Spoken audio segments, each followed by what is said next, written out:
Good afternoon, everyone. It's my pleasure to welcome you to our webinar, which is about, I don't know if we...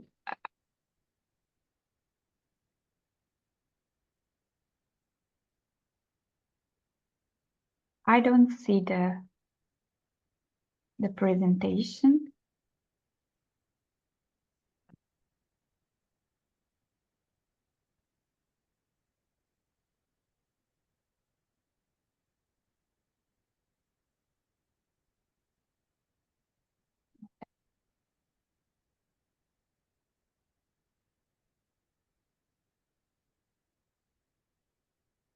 Can you see the presentation now? Because yeah, okay.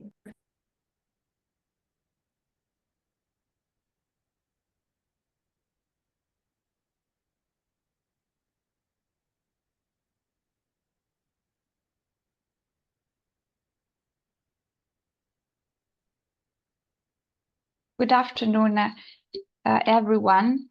It's my pleasure to welcome you to this webinar, which is about developments in recalls from breast cancer screening. Our speaker is Dr. Marc Lobbes.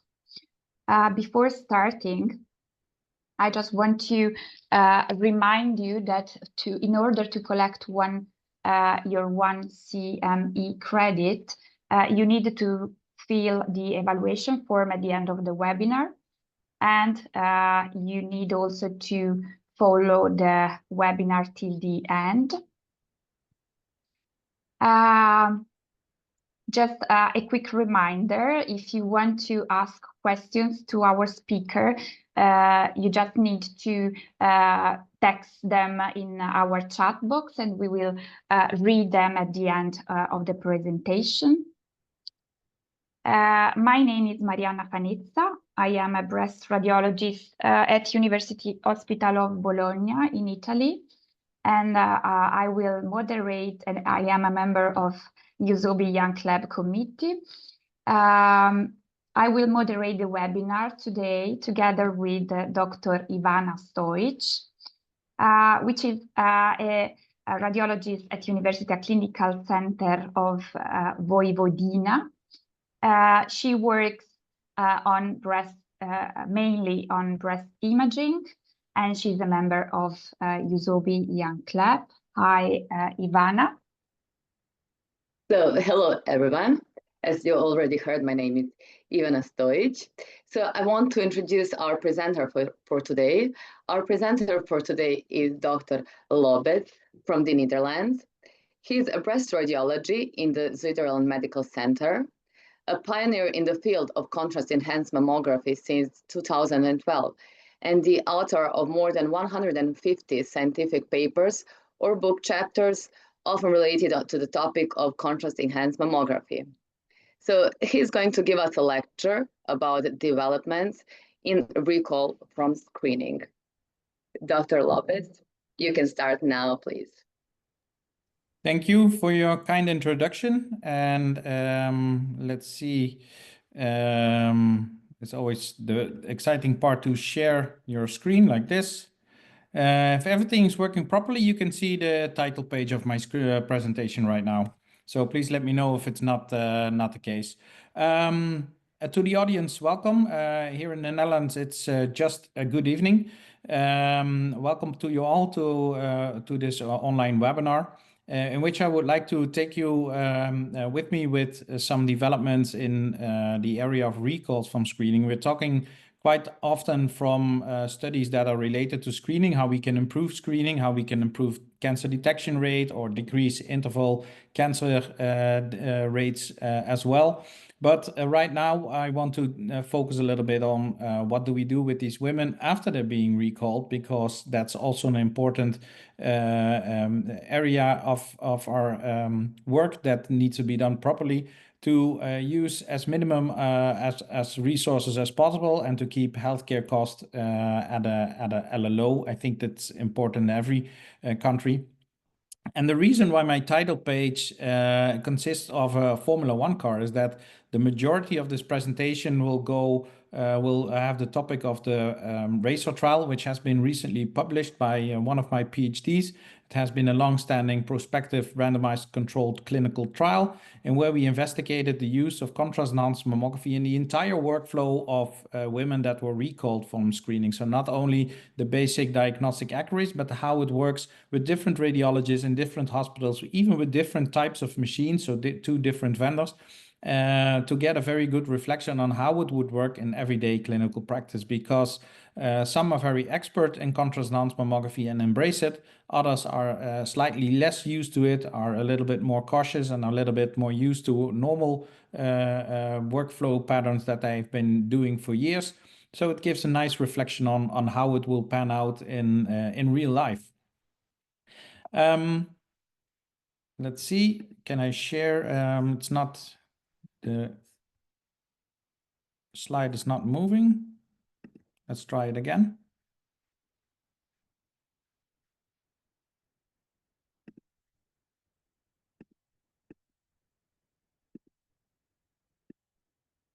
Let's see if this works. My presentation is not moving, so I'm a little bit confused because it was working in the pre-show.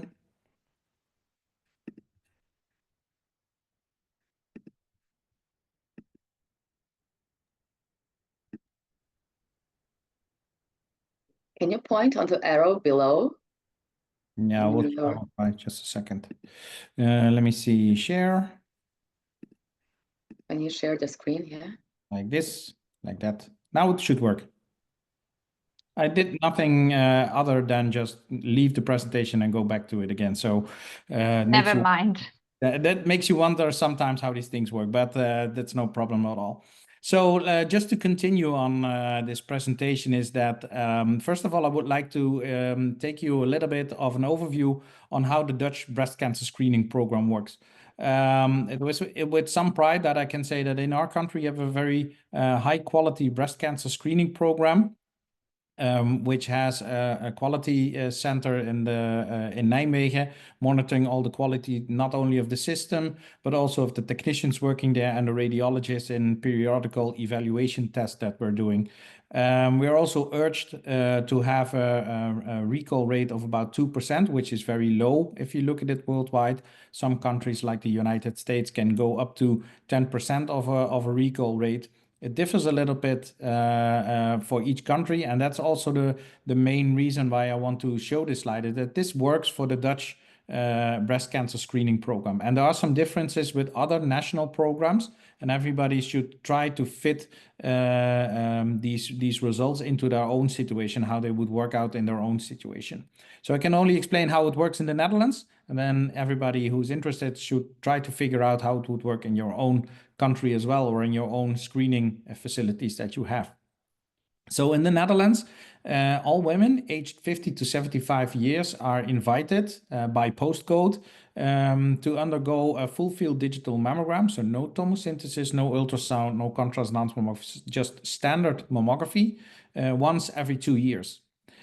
When these images are made, they will be sent to a specific center, and there 2 blinded radiologists will read the examinations. So when I'm doing this, I'm always reading one part of the collection, and another radiologist is doing the same production of that day, but doesn't know the results of my recall or not recall in that aspect. Now, if you have a discrepancy, so maybe one of us recalls and the other one does not, the images are being sent to a 3rd senior radiologist for consensus reading, and then he has the final call whether to admit these women to a breast cancer center or not. Now, as I already said, we're aiming for a recall rate that is very low, about 2 to 2.1%. This can be for masses, asymmetries, calcifications, or architectural distortions. This is something that we can make on an accompanying letter. We can make these annotations as well, where the lesion is, what side, and what kind of lesion it is. And as a result, 98% of these women that participated in breast cancer screening are negative. So no abnormalities were found, and they are invited to participate in the next round of screening.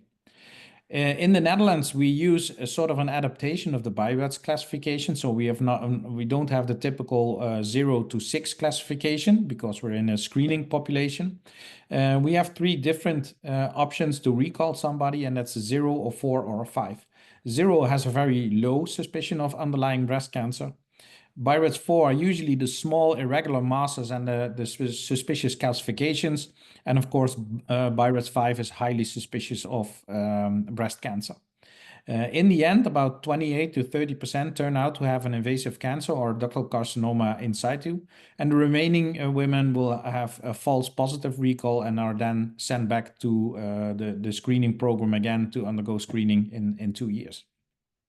Now, the reason why we have a slightly different design in the way we recall patients, so we're not doing it quite binary, yes or no, but we even do BIRADS 0, 4, or 5 recall.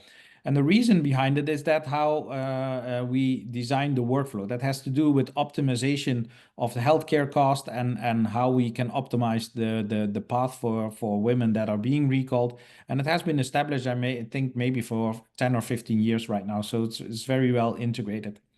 Now, all these women, the information about the recall is being sent to their general physician. And the difference is that the BIRADS 0 with a low suspicion will get recalled to an imaging department immediately. So there's no intervention of dedicated nurses, a breast cancer center, surgeons, or you name it. They are immediately sent to a radiology department to undergo imaging. It's slightly different to the higher suspicion of recalls, like the 4 and the 5, where they usually first visit a surgeon and a breast care nurse to already have some intake, physical examination, because the chances of encountering breast cancer or DCIS will become a little bit more increased in that type of recalls. In the end, everybody's being sent to the imaging department for further evaluation. And the purpose of the RACER trial is that we made 2 separate arms. So on one arm, we had a control group, which is conventional mammography, but it was not only conventional mammography in terms of a mammogram, an X-ray of your breast, but also you were allowed to do ultrasound, you were allowed to do tomosynthesis, you were allowed to do MRI as a problem solver, you were allowed to do follow-up visit as long as you would like. Until at the end you say, well, this is the final diagnosis. So this is a malignant case or a benign case, and no further evaluations are needed. So you can imagine that if you did follow up after 6 or 12 months and you finally after 12 months say this is a benign case, you took 12 months to reach the final diagnosis. And that was also a different sub-analysis that we did in this study as well.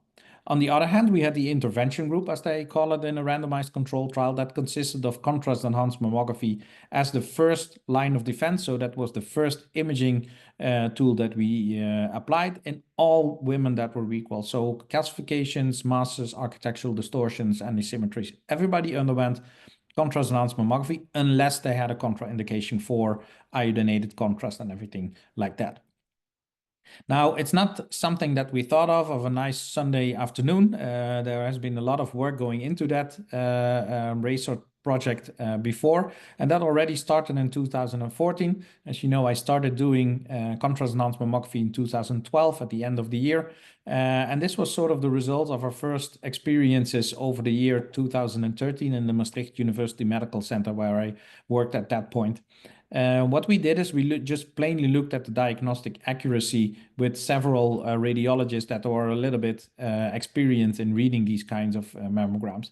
And you immediately saw that especially the specificity and the positive predictive value were almost doubled when you looked at these kind of cases. Now, what does that mean? The sensitivity is high, so you have already recalled women. So you usually find that the cancer is already there. You already have a very accurate result, and that will also be shown if I show you the RACER results in a later slide. Now, the big advantage is that all these kinds of vague recalls like asymmetries or architectural distortions or cysts, with one press of the button, you immediately saw that this is a negative case, that this is a benign case. So you were much more confident in ruling out these false positives that were recalled and determining them that there were really nothing to worry about. With that being said, also the negative predictive value was very high. In this specific study, it was 100%, but nothing is ever 100%. But I think it's quite familiar to say that it's somewhere up at 98%, which means that if you have a negative contrast enhanced mammography, the chances that you will detect or will overlook a breast cancer are very, very small. So it's a very powerful tool, and it's sort of in line with what we are used to when we talk about breast MRI, for example. So here our inclusion was in the first 100 plus women that contrast enhanced mammography is in any way superior to mammography, and it's a very nice problem-solving tool in women that are recalled from screening. Now, next we did a sort of a repetition, sorry, of this study, but now also with readers that were experienced in contrast enhanced mammography, that were our own radiologists, but also radiologists that were experienced in mammography and breast MRI, but not in contrast enhanced mammography. And also residents who had a basic evaluation or basic training in breast imaging, but no further experience in the field whatsoever. Now, if you look at all readers together, again, you saw a very high sensitivity increased when compared to full field digital mammography, but especially again, the specificity was almost doubled in this study, showing that again, these prior results were being confirmed, even if you have other radiologists, other cases, slightly less experienced readers. And in the end, the residents, of course, had a slightly lower performance because they lacked the exposure and they lacked the experience in reading a lot of mammograms. But they showed a similar phenomenon that the specificity and the PPV was increased by much. This is sort of reflected in these kinds of images. When you see here a 47-year-old female who had rather dense, heterogeneously dense breast tissue, maybe not extremely dense, so we're not even talking about extremely dense breast categories in this particular case. And it's also not a screening case, but it shows you how you can use contrast enhanced mammography as a problem solver, because in this specific case, she had some vague complaints of the left breast.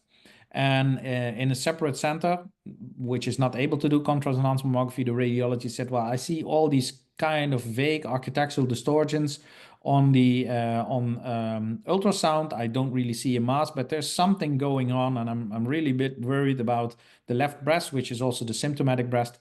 And we performed contrast enhanced mammography, and as you can see here, it's a very extensive area of breast cancer. We even detected a small fibroadenoma on the right side through MR-guided biopsy, because we didn't have the capability to do contrast enhanced stereotactic biopsy at that point. But it shows you that you get much more information with contrast enhanced mammography, even in heterogeneously dense breast. So not even the extreme dense breast, but even in lower categories of density, you can make use of this information about blood vascularization outside of only looking at morphological features. What's very powerful in contrast enhanced mammography is the eclipse sign, I think. Together with Ulrich Lalji, we observed these kinds of things quite often in the early days of contrast enhanced mammography, that we had a well circumscribed mass, and you saw a small black void appearing, not really a lack of enhancement, but actually a black hole appearing there. So I can still remember it. We were discussing it, that we did ultrasounds for these kinds of abnormalities, and each time we saw a simple cyst over and over again. And after many cases, we decided that we needed to rename it into some kind of sign.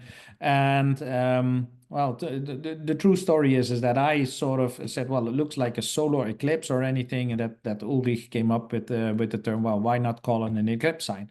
And it was good to see that it's been picked up by the community. So this is typical for contrast enhanced mammography. You don't see it in MRI, you don't see it in plain mammography, but this is the appearance of an eclipse sign, and this is pathognomonic for a simple cyst, and you don't have to do an additional ultrasound or any extra evaluations if you see this. It takes a little bit of a leap of faith, because everybody still tends to confirm it with ultrasound, but as I can show you with the RACER results, it's quite safe to do this.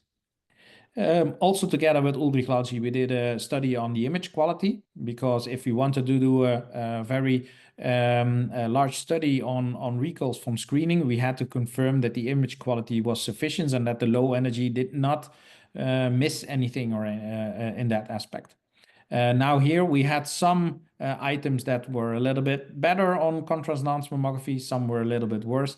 But in general, it shows that from the 20 criteria that we tested on the image quality compared to a screening mammogram, you can actually see that the image quality that you have on a low energy contrast enhanced mammography is exactly the same as that you encounter on a screening mammogram, which is highly tested. It's been evaluated periodically. Radiation exposures is being monitored. The phantom measurements are being monitored. So you actually have a very high quality image there as well.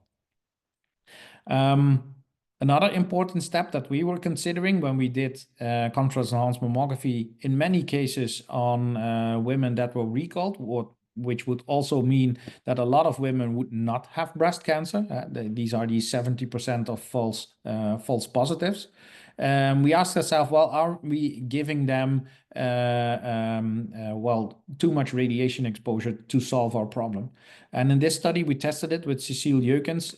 We were up at 80% increase. Nowadays, with the current generation, it's somewhere between 30 to 50% of increase. And yes, it's still an increase in radiation dose because you have two separate exposures in one image take.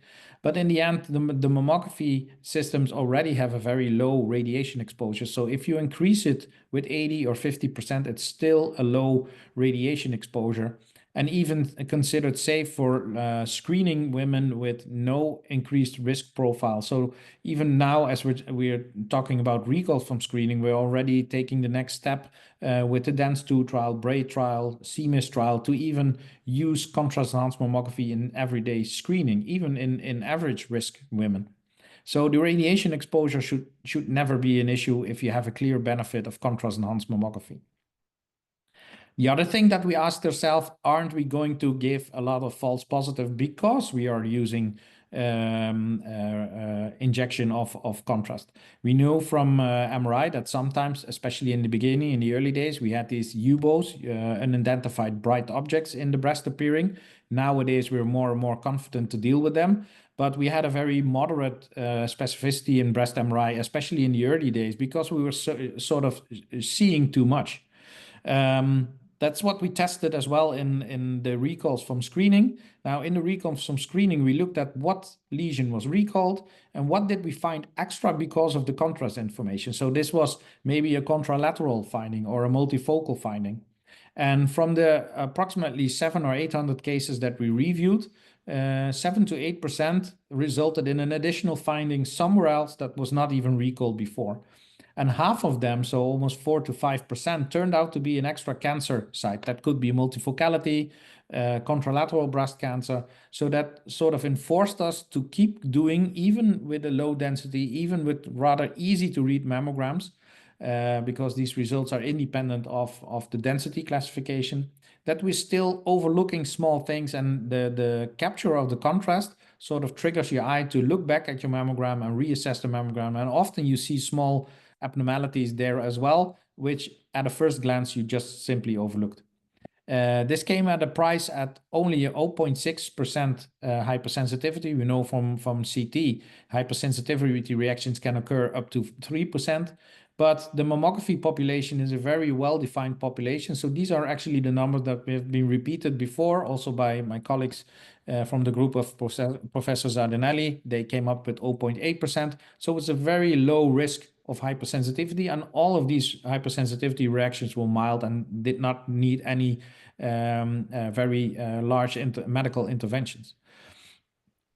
This is an example. On the left side, the orange arrow, this was the reason for the recall. There was a mass developing, and if you look carefully at the original images, there were even some pathological calcifications inside of the mass.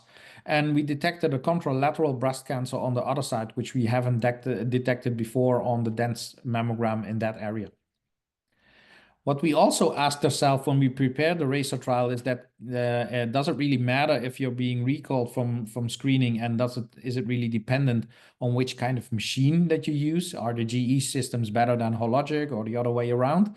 Now, this review, this summary ROC curve, which you see on the right, is all a sort of a summary of the results that you have when you look at all the different studies. So the different studies were all the red dots. You had a very high summary AUC value. And we did a study together with the Laurentiis Hospital in Roermond, which contained only hologic data. And you have to know that in this review, which was published in the early days, it was being dominated by GE equipment because they were the first to come up with such a system. But here you can quite nicely see that our own results were actually quite nicely within the bandwidth of what was already known. So here we decided that even if we use different vendors within the RACER trial, it would not really influence your results in the end. So it's safe to use different radiologists. That happens in everyday clinical practice, but also it doesn't really matter if you use a hologic system or a GE system. Contrast doesn't really matter. So you get to the same results in some way. And that's, I think, very important to find out before you start such a RACER project in prospect. Because that's how it works in everyday practice. We don't always have the same machines, or we don't all have the same contrast brand. And it's important that it works for everybody, of course. Now, going back to the study design, just to refresh you, we have, after the recall, we have the group with Contrast Enhanced Mammography. And on the other hand, we have the control group.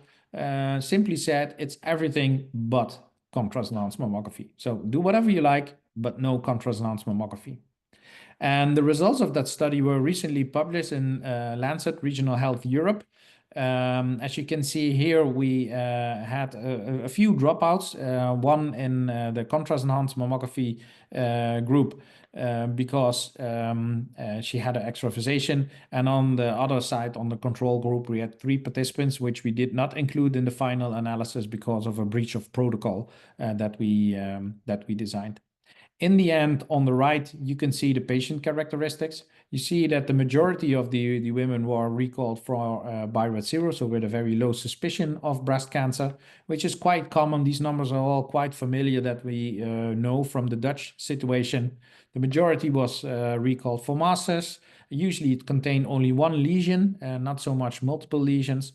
And you can quite nicely see that a sufficient amount of women were invasive carcinoma of the ductal type. Lobular carcinomas were the minority, which is also quite common. And we had a substantial number of ductal carcinoma in situ, which is also very common and actually maybe one of the purposes of screening. But I will not go into detail about the discussions of over-diagnosis or over-treatment. That's a topic for another presentation, I think. Now, these are the most important results from the RACER trial. Here you can see the sensitivity, specificity, PPV, NPV, and in the end, the AUC value of the different approaches that we did. Now, on the left side, you see the control arm, which is the conventional imaging arm, so everything but Contrast Enhanced Mammography. And on the right side, you see the results for the Contrast Enhanced Mammography arm. So in that arm, we started doing Contrast Enhanced Mammography and then worked from there. Now, at first glance, you say, well, why are we doing Contrast Enhanced Mammography at all? Because the way we were doing it, we actually got nice results, and they are not statistically significant when you compare to Contrast Enhanced Mammography, which uses iodinated contrast and radiation. So why should we even bother to do Contrast Enhanced Mammography in these women? I will tell you why. Because if you look at how many effort you need to put into to reach that final diagnosis, this is in the end, when you go to the previous slide, the final diagnosis that you had, whichever way you decided on doing the final diagnosis. Now, for example, here in the control arm, when you look at the upper part, primary imaging only, that meant in how many cases did we just do one press of the button, so one examination, and then you already had the final diagnosis. That was only 1% of the cases, so three cases of 262 cases in which we could do one extra image, one view of tomosynthesis, one ultrasound or anything, and we immediately knew the diagnosis in the control arm. So we didn't do anything extra except for one extra shot. Now, in the intervention arm, this means in how many cases did we do the Contrast Enhanced Mammography and immediately knew the diagnosis and had it correct? Because remember, the sensitivity was up in the 98%. That occurred in more than 1/4 of the cases. And these are the images that you should remember with the masses that you don't see enhancing and you don't see in eclipse. And you can immediately see this is a cyst, benign, finished. If you have an asymmetry, which is already a little bit changing because you take the contrast enhanced mammography exposure a little bit different, the positioning is a little bit different, you don't see an enhancement, it's safe to say this is nothing. It takes a little bit of a leap of faith to get used to that. But here you can see with one press of a button, you can much more often decide that there's nothing wrong with this patient or that it has a cancer, immediately see it in one glance. Also, when you look at the number of supplemental images, this had to do with one ultrasound, one tomo, one MRI. So here you can see that sometimes in the most extreme case, you can have up to 7 supplemental images. This could be mammography and follow-up, another mammography and follow-up, maybe at 6 months or 12 months. It's not conclusive. We're still doing an MRI. So we were just plainly checking the number of imaging procedures that we were doing. What we also did is tagging the cyst aspirations or the core needle biopsies or the cytology aspirations. And here, especially in the cyst aspirations, you see the eclipse sign, you don't do a cyst aspiration. You can argue whether you want to do that, but in a lot of times you still want to confirm that it's a fluid content, that the mass that you see, that it's fluent. And from practice, we were, in many cases, maybe not all, but in many cases, we were taught to aspirate the cyst, do a reshot, and prove to everybody that the mass was now already gone as well. So that was sort of the old days that we did it. Some refrain a little bit from them, but still many people do it like that in the Netherlands. And in this summary table, you can actually see that we use many resources in the control arm and much less resources in the contrast enhanced mammography arm. Now, again, going back to the coincidence findings, the chance findings that we have, we wanted to see if we could reproduce them as well. So this is, again, an overview of how many extra lesions we found next to the lesion that was recalled. So something that we were surprised of finding. And in the control arm, this is usually the case when in the line we did an MRI and we saw an additional finding on the other breast or some other part of the breast, and we thought, oh, we hadn't seen this before. Again, this occurred in approximately 5% of the cases in the contrast enhanced mammography arm, and that sort of confirmed to us that we need to keep doing it like this, because no matter how carefully we look, we're always overlooking small millimetric lesions, and the contrast just pulls our eye towards it to reassess it and really look carefully if you're not overlooking anything at a specific place. And in this case, you actually find 5 times more occult lesion, as we call them, and this can be invasive carcinoma, DCIS, or another type of breast cancer. Usually there are very small cancers, so it's also really something beneficial that you do to prevent people coming back with a recurrence of a cancer on the other side, for example, within 2 or 3 years. Now, we also need to look at how much money we are spending. And in this aspect, I would like to explain something which is called the isoplane, which is very common in cost efficiency analysis. Now, on the y-axis, you usually have the costs. So the plus on the y-axis is the intervention is cheap, it's more expensive. And on the minus, the intervention is cheaper. Then on the x-axis, you have whether the intervention is also better or worse than your comparison that you did, your control group, the way you did it before. And you can actually see that the most optimal area that you want to be is the southeast quadrant. Then your intervention is cheaper and it's also better. That's what we want anyway. And this is what it looks like in the eventual results of the different cases that we have. Now, as you can see here from a glance, almost all the cases are below the x-axis, which means that all the images that we said, roughly these are all cheaper than the conventional imaging because we use less resources. Now, on the y-axis, you see that some are less effective, but also cheaper, and only 25% were more effective, but also cheaper.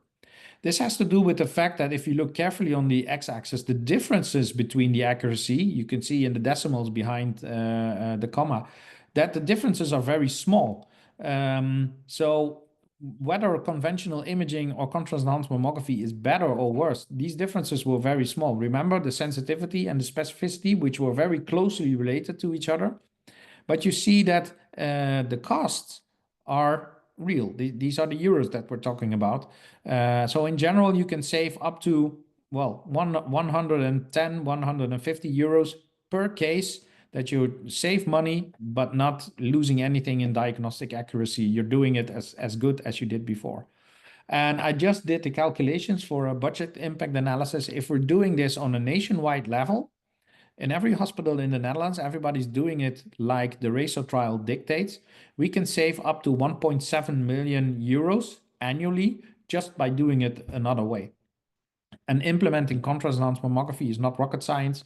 A lot of systems already have it. A lot of institutes are more and more implementing it.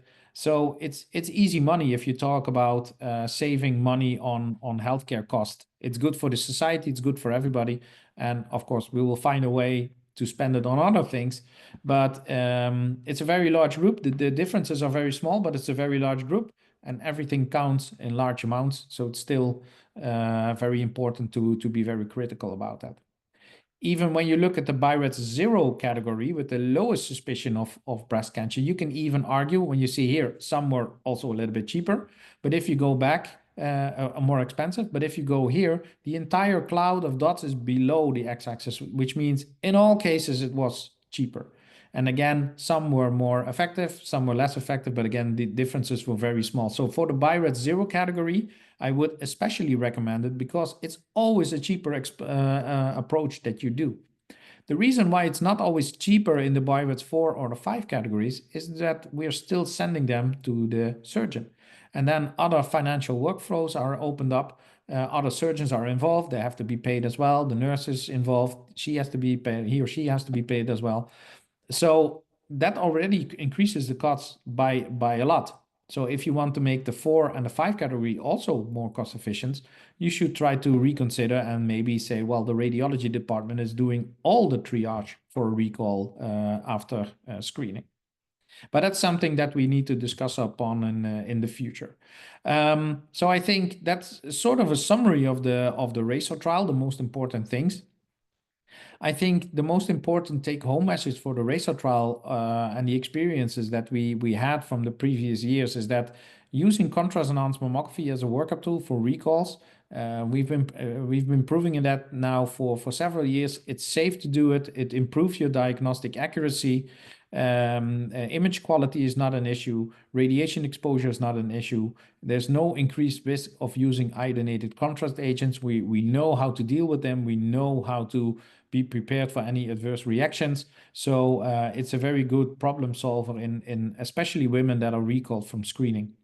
If you do it like this, you use less resources of other modalities like ultrasound, MRI, tomosynthesis, or even follow-up visits, which again means a visit to the surgeon, visit to the nurse, and you sometimes have additional imaging there as well being performed. So it makes your trajectory to come to a final diagnosis a little bit smoother, a little bit more like a straight line. You will find more cancers, up to 5 times more, 5% versus slightly more than 1%. It's always a cheaper strategy. So if you implement it like this, you always save money. And in many cases, it's also more effective. But again, these differences were very small. So the most important thing to remember that this approach is always cheaper, regardless of the density, regardless of the category, regardless of the entity that you were actually recalled for. It's always a cheaper approach, even if you spend a little bit on contrast agent, because that was already calculated in the cost price of a contrast enhanced mammography as well. The increased radiation dose in this category of women, yes, there is an increased radiation dose, but these are all 50 plus women. And if you then look at the risk profile of receiving cancer because of this specific additional exposure and even dying on it, that does not stand in perspective of how, for example, the occult cancers that you find, or the ease that you can dismiss patients back to their own. You can reassure them they're not stressed, they don't have high blood pressure or anything. So I think that's should not be a deterrent for using it in this application.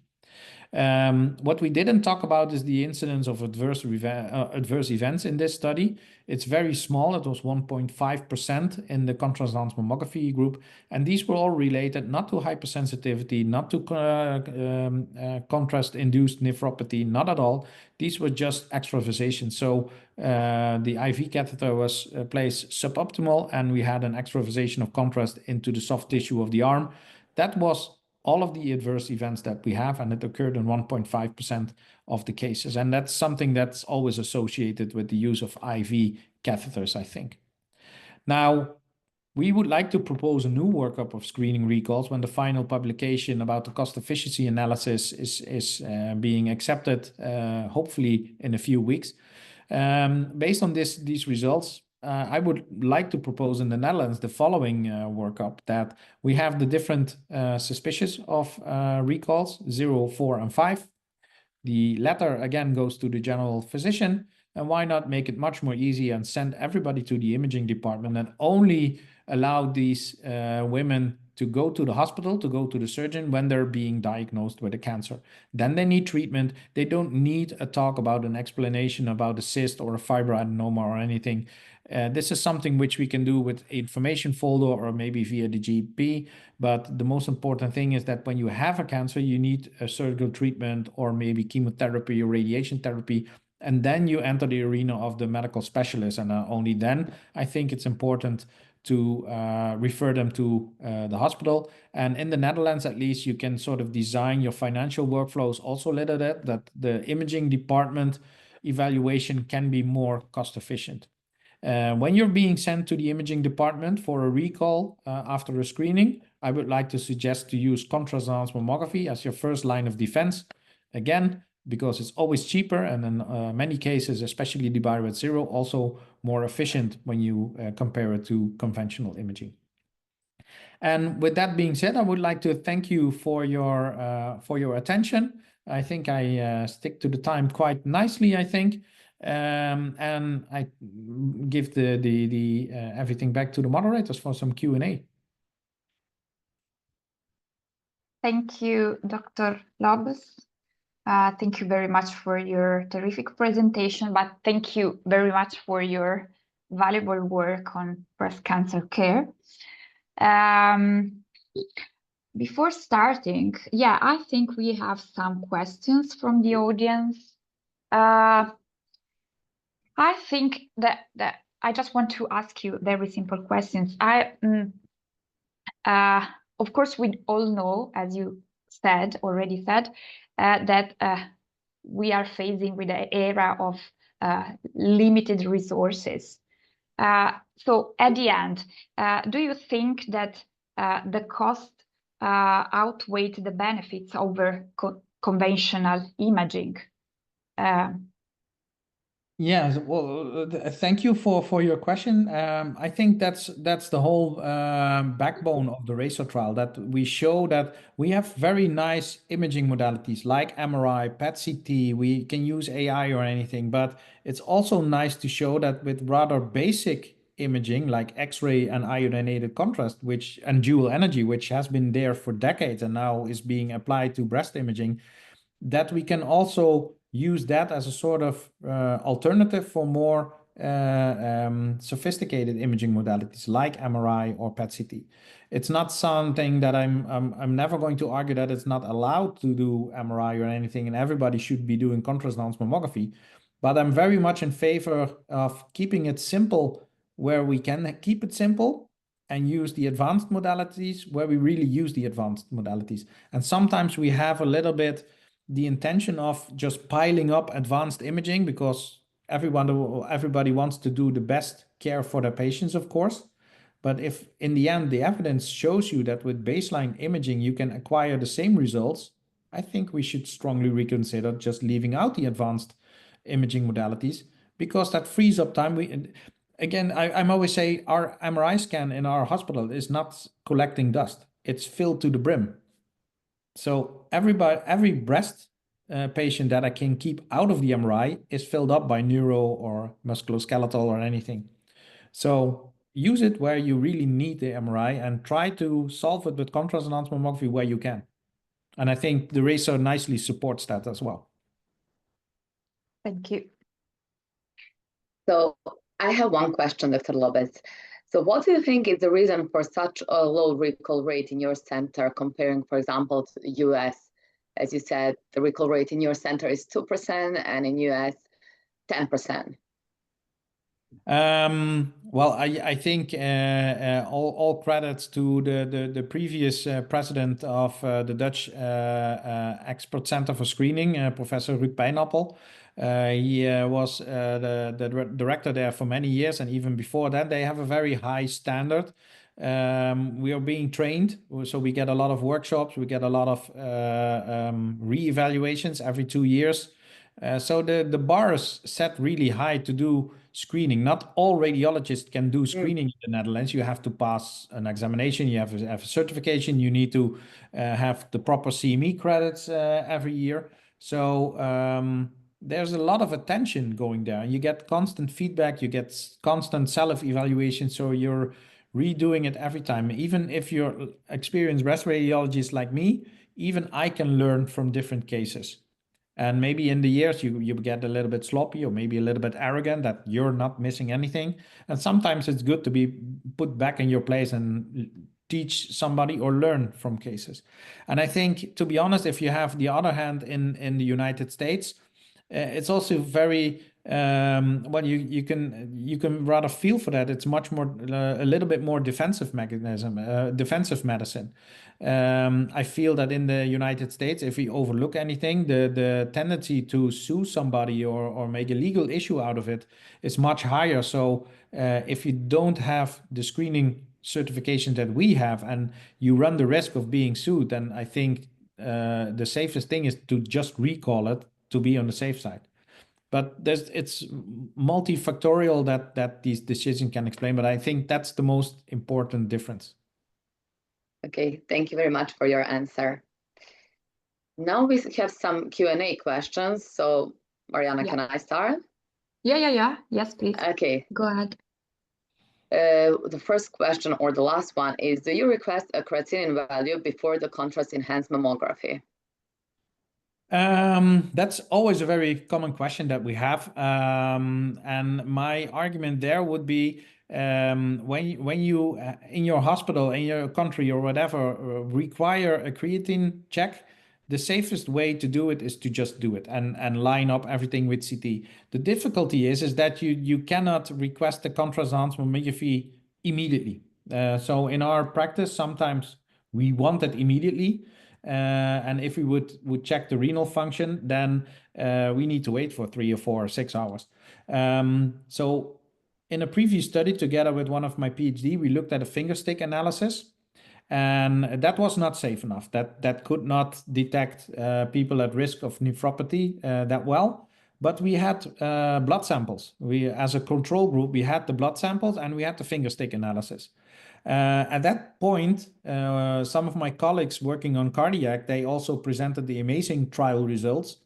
And based on that study results, the lower threshold for your creatine level, your eGFR, became 30, below 30. And that was, for us, the trigger to reassess all the raw data and look at how many women which filled in a questionnaire and had all the questionnaires answered with no. How many of these women would drop below 30? Because these are women that were not familiar with a nephrologist. They come just walking in for the mammogram, say, I don't have any complaints. And the risk that you then have an eGFR below 30 is 0. We didn't find any cases of 400 plus cases that dropped below the 30. And in the end, we asked ourselves, okay, what are we designing and taking a lot of blood samples for a population at risk, which is very, very low. And you also have to remember below an eGFR of 30, you have a risk of getting nephropathy. It's not a guarantee that you get nephropathy. So in the end, maybe if you overlook somebody, in theory, then there's also no guarantee that they will develop nephropathy. So in the end, we designed a questionnaire. We passed it to a quality insurance committee in the hospital. So we have a dedicated protocol. In the Netherlands, we have specific Dutch guidelines. But if you want to leave them, you need to document why you are doing something other than the national guidelines and inform the patients. And that's how we designed it. That be careful, we're doing something other than the national guidelines. These are the reasons, documented and approved, and the patient is informed about it. And there's some movement going on now in the Netherlands to design that protocol as well for breast CT and other iodinated contrast. You have this spectral breast CT, which is now being investigated, contrast enhanced, and everybody sort of feels that this mammography population is a very well-defined population, which is not so much at risk as the broader CT population, which you have cardiac, lung, trauma. So I think that's my opinion. Okay, thank you very much for your answer. We have more questions. Do you schedule a SAM for a specific day of the menstrual cycle in this diagnostic setting? No, there are several reasons why we're not doing that. We know that this might be beneficial in breast MRI. In the early days, we had the optimization of the menstrual cycle, day 7 to day 12. But later studies actually didn't really show a true benefit of improving the diagnostic accuracy when you take the menstrual cycle into account. You can have background parenchymal enhancement, which can be annoying for your diagnostics. But that also occurs on contrast enhanced mammography. So my general remark is, if you have a lot of BPE on contrast enhanced mammography and you do it immediately after, you will also have a lot of BPE on your MRI. So that's not going to save you. Usually you don't have the time to postpone the image example, the image for 2 or 4 weeks, because patients get anxious, they're worried. So for some reason you need to cope with that. The other thing is that a lot of women now use various forms of contraceptives, maybe an implant on or anything, or they take the pill continuously or anything. And a lot of times I'm being told, well, I'm not really sure in what phase of the cycle I'm currently in. It's very difficult for me to monitor. So they make an appointment, have to cancel it, reschedule, cancel it again. So it was a lot of administrative work for only a very small population. And the last thing that I want to say about this is that the recalls from screening specifically are 50+ women. So they are perimenopausal or postmenopausal. So the impact of that issue is much less pronounced in this dedicated population. So, and in the end, we just stop doing it. Sometimes we have a lot of BPE on contrast enhanced mammography. We detect the cancer. We know that it's a cancer and we're already working with that. But sometimes in those cases, we ask for an additional MRI just to confirm the SEM findings. Because on MRI, we can play a little bit with the signal intensity time curves, with the DWI. But the whole diagnostic process is already in parallel continuing. But we just need the MRI to feel a little bit more confident that we're not overlooking anything, and that in such a challenging case, well, a lot of BPEs that we're looking from it from both sides to see whether we can sort of confirm the findings that we already knew. Thank you. Yeah. Can you exclude DCIS with SAM? Would you still biopsy intermediate calcification if SAM shows no enhancement? Yeah, that's also something that we know from studies by ourselves, but also from Asia, that if you see suspicious breast calcifications, you need to biopsy them. If they enhance, you should definitely biopsy them. If they don't enhance, you still need to biopsy them. So I think that the added value of contrast enhanced mammography for the evaluation of calcification is limited. It's more like detecting these 5% additional cancer cases. On the other hand, sometimes you have a very large extent of calcifications, and you see some of the calcifications enhancing, some of the caches are not enhancing. And for me personally, now what I'm doing is targeting the enhancing calcification, because there's the chance that you find an invasive carcinoma is the biggest. And that helps you staging the breast cancer. So it's not completely useless, but not for determining. It's not something that you can say, oh, see calcification, there's no enhancement, so I don't need to biopsy. I would never recommend it. But it targets your calcification, your biopsy position a little bit. You can look for other multifocality or if you're overlooking anything, but not the calcification in themselves. You still need to biopsy them. Yeah. If at least you see typically benign calcification job biopsy. Yeah, but then they're not being recalled, right? We're not recalling popcorn calcifications if everything is right. So we have the next question. Have you experienced in retrospective review of contrast enhanced mammography detected cancer versus previous AI analysis in this case? Sorry, could you repeat the question? I was not very clear if I got it right. Yes. Have you experienced or do you have experience in retrospective review of contrast enhanced mammography detected cancers versus previous AI analysis in these cases? No, I have no experience in that. I'm also not sure whether there's a study or any study going on that topic. Right now, there are some developments with also developing AI solutions for contrast enhanced mammography.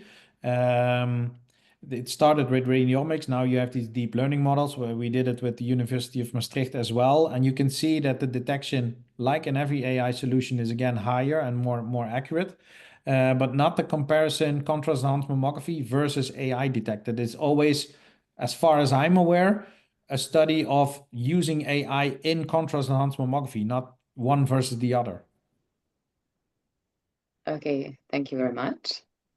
Then the next one is, okay, again about AI. Do you deploy an AI system for interpreting screening mammograms?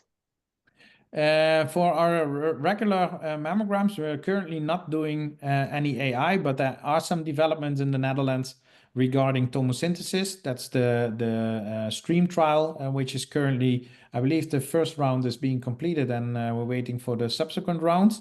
And another development which is going on, which will probably take place in the next 2 years, is the evaluation of AI tools within screening, not only to increase the detection, but also reduce the workload, I think, with the lack of personnel and everything and working more efficient. So these are things that are in development, but are not yet being practiced in screening. Okay, thank you. Then the next question is, what about contrast enhanced mammography biopsy? What about it? Like Yes. two general questions. No, the Yes. only thing, there's a lot of noise about contrast enhanced stereotactic biopsy. It's another nice addition to our imaging toolbox that I say. You don't need to use MR guided biopsies anymore, like we did as a workaround before. A lot of people are asking me questions about it and making presentations about it, and I think it's always very difficult to make a good presentation about it. Because when we started doing it, and we have now, I believe, 50 cases of experience, my general opinion is, what's the difference between targeting calcification and targeting enhancement? It's really nothing else. So everybody's making a lot of noise. I think it's a good development, but it sort of appears in the community that this is a completely new technique. No, it's just stereotactic biopsy, and instead of calcification, you do a white spot, and the rest of the procedure is the same. You can actually, in our results, you can do it in 15 to 30 minutes. 50 minutes the procedure, 30 minutes the entire appointment, including the AVE catheter placement and patient preparation. So it's super easy. Someone is asking, if we don't have SAM biopsies system, shall we use SAM or not? I think what we did in our hospital many years, if we have an indication for contrast enhanced stereotactic biopsy, and we didn't have it because it wasn't there yet, we did always the workaround with a diagnostic MRI, and if you could see the lesion on the MRI, we did an MR guided biopsy. And in the end, we were so confident that we left out the diagnostic MRI and immediately went to MR guided biopsy. And that worked fine. We never had any problems with that. But to be honest, if you look at new machinery and you have a new investment round going on, I would really look into contrast enhanced stereotactic biopsy. It's not that much of an investment if you're talking about the total replacement of an mammography system, and it's super easy to learn. It makes your life a lot easier because MR guided biopsies usually take up to 1 hour of magnet time, and in that time I can do maybe 3 breast MRIs. So talk about efficiency. Yeah. There are a few more. I think time is almost over, but maybe we have time just for the last questions. Let me check if there are. What time should we start mammogram post-injection? Sometimes there are lesions which have delayed enhancement. Well, the current protocol on contrast enhanced mammography is that you should do your first image acquisition between 2 or 3 minutes after contrast injection. That's the protocol, how it works. Anything else that you're doing is outside of protocol and should be research. I think it's good to look into that. Also optimizing the protocol, maybe the dose volumes of how much contrast that there's still many things to learn, but we know that this works. Anything of an adaptation to that protocol should be considered research, I think is my opinion. Yeah, definitely. I think time is over now. So thank you very much, Dr. Lobbes. You're welcome. It was a real pleasure. Thank you, Ivana. Thank you all. I just want to, I don't see, okay. The next webinar will be on May 15th and will be on developments in imaging patients with a reconstructed breast. So don't miss the opportunity to follow this webinar. And thank you all of you again. Have a nice evening. So see you on Thursday, May 15th. Bye. Goodbye, everyone.